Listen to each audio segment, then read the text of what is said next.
Hello, and welcome to this Miklix video where I'm going to show you how to defeat the boss called Crystalian in Raya Lucaria Crystal Tunnel in Elden Ring. As you probably know, bosses in Elden Ring are divided into 3 tiers.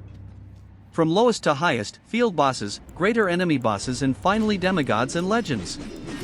Crystalian is in the lowest tier, field bosses, and is the main boss of the Raya Lucaria Crystal Tunnel dungeon.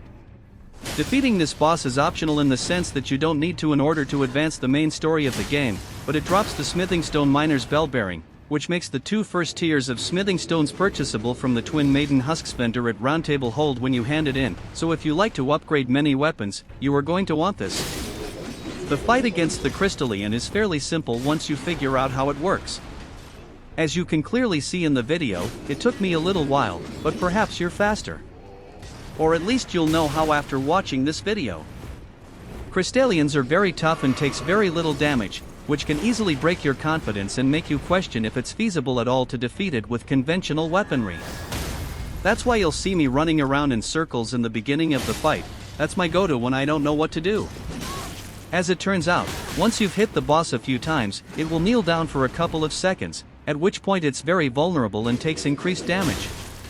Even after it stands back up, it will take a lot more damage than previously, making it much easier to make progress on depleting its health bar. I used jumping heavy attacks a lot against it because I thought that was the only way to damage it, but as it happens, the speed of them matches quite well with the boss's attacks for a good rhythm. They also help break its attacks and I even got it to kneel down a second time.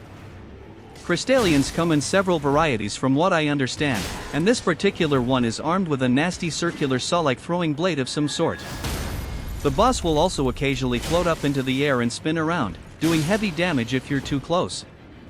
Its attack patterns are fairly slow and not too difficult to avoid, so once you figure out how to do some damage in return, the fight becomes fairly easy. Anyway, this is the end of this Crystalian video. Thanks for watching. Not all crystals are hard to break. Expensive vases are easy mode. Until next time, have fun and happy gaming.